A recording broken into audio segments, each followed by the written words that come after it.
Oke, teman-teman investor, mari kita mulai. Anggap saja sesi ini kita lagi ngobrol santai ya, saya jadi mentor kalian. Kita akan bedah tuntas satu emiten yang menarik banget, PT NFC Indonesia atau kodenya NFCX. Kita nggak cuma lihat angkanya, tapi kita coba gali lebih dalam ceritanya supaya kita sama-sama tahu ini beneran cocok atau nggak buat portofolio kalian. Nah ini dia peta perjalanan kita. Pertama, kita lihat dulu gambaran besarnya, peluangnya di Indonesia itu segede apa. Kedua, kita kenalan lebih dekat sama pemainnya, si NFCX ini.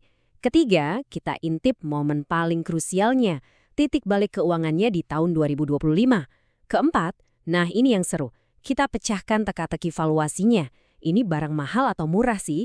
Dan terakhir, kita tarik kesimpulan apa saja risikonya dan gimana prospek ke depannya.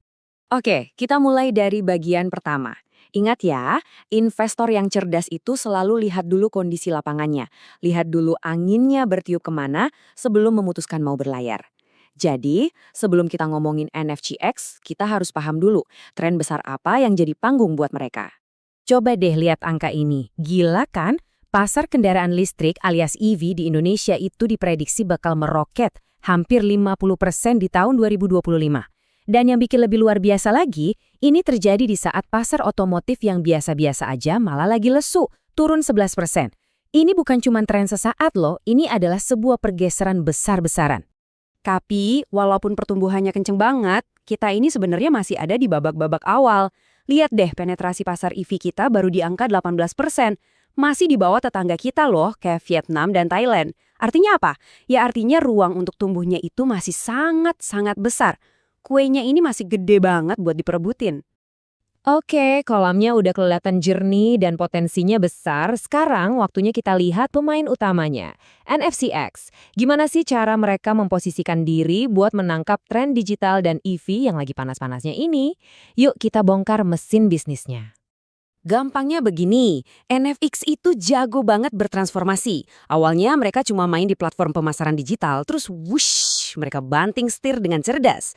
Mereka masuk ke dua arena yang lagi super seksi sekarang ini, energi bersih lewat kendaraan listrik dan juga properti intelektual digital.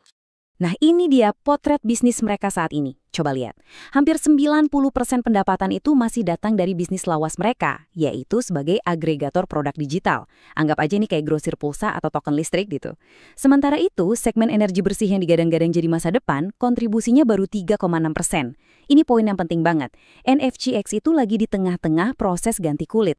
Jadi, bisnis mereka itu ditopang sama 4 pilar utama. Pertama, si agregator produk digital, ini fondasinya, ini mesin ATM-nya yang ngasilin cash flow dan ngelayanin ribuan UMKM. Lalu ada Volta, ini taruhan besar mereka buat masa depan di dunia motor listrik. Terus ada iklan digital, dan yang keempat, nah ini dia yang bikin merinding, Bumi Langit. Ini bisa dibilang Marvel-nya Indonesia, punya lebih dari 1.400 karakter superhero. Kebayang nggak potensinya? Garis waktu ini nunjukin banget evolusi mereka. Dari perusahaan digitalisasi retail biasa di tahun 2013, lalu mereka IPO di 2018, dan boom, di era 2020-an, mereka putar haluan secara strategis ke energi bersih dan IP digital. Ini menunjukkan kalau manajemennya itu dinamis dan berani mengambil langkah besar. Nah, kita masuk ke bagian yang paling krusial dari cerita ini. Titik di mana seorang investor harus pasang mata dan telinga baik-baik. Ini adalah momen turning point, di mana keuangan perusahaan ini berbalik arah di tahun 2025. Kalau kita lihat sekilas, wah pendapatan turun 33%, pasti kaget kan? Jangan panik dulu, coba deh gali lebih dalam. Di saat yang sama pendapatannya turun, laba kotornya malah naik. Dan yang paling gila, laba bersihnya jungkir balik. Dari rugi 70 miliar jadi untung 5,6 miliar. Ini namanya bukan penurunan, ini namanya bersih-bersih rumah. Jadi intinya apa? Intinya adalah ini. Mereka rela buang pendapatan yang gede, tapi gembos, demi mendapatkan keuntungan yang jauh lebih sehat. Mereka nggak lagi ngejar omset doang, tapi ngejar profit. Kualitas di atas kuantitas. Nah inilah tanda-tanda sebuah manuver strategis yang berhasil.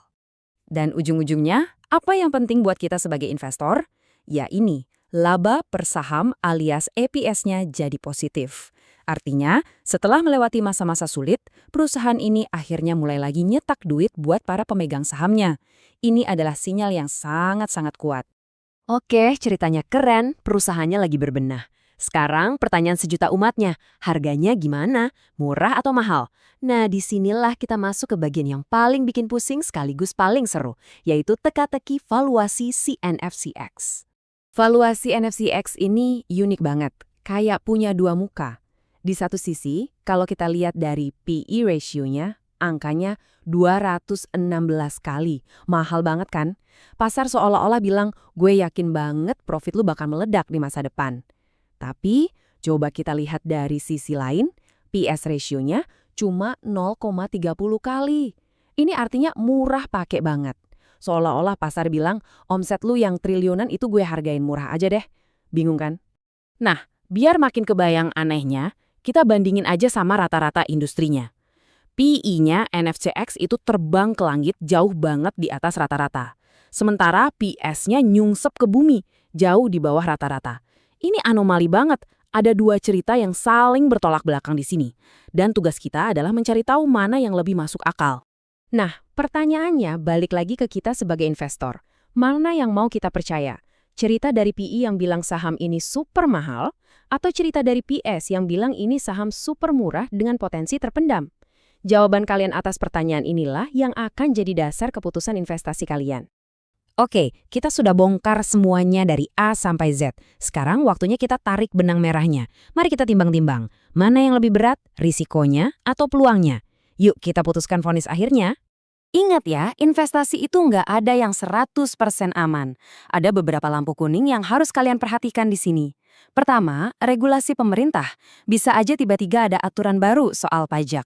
Kedua, persaingan. Pemain raksasa EV dunia mulai lirik Indonesia. Ketiga, soal eksekusi. Seberapa cepat mereka bisa sebarin stasiun tukar baterai Volta. Dan keempat, ketergantungan mereka sama induknya MCAS. Semua ini harus masuk dalam kalkulasi. Tapi di sisi lainnya, kalau kita ngomongin potensi, wah ini bisa bikin mimpi jadi indah. Coba bayangin, bumi langit dengan ribuan superhero-nya bisa meledak di pasar global. Lalu Volta jadi raja motor listrik di jalanan Indonesia. Dan yang paling penting, margin keuntungan mereka terus-menerus menebal. Kalau semua ini terjadi, ceritanya bakal beda banget kan? Jadi setelah semua analisis yang panjang lebar tadi, semuanya itu mengerucut ke satu pertanyaan yang super penting. Cuma satu ini. Mampu nggak sih manajemen NFCX melanjutkan jurus bersih-bersih yang mereka mulai di tahun 2025? Bisa nggak mereka sulap omset triliunan itu jadi profit yang tebal dan konsisten? Disitulah kunci dari segalanya. Kesimpulannya begini, investasi di NFCX itu bukan cuma sekedar beli saham. Ini adalah sebuah taruhan strategis pada masa depan ekonomi digital dan energi hijau di Indonesia. Semua data dan analisisnya udah saya gelar di depan kalian. Sekarang, bolanya ada di tangan kalian. Pertanyaannya adalah, apakah ini taruhan yang berani kalian ambil?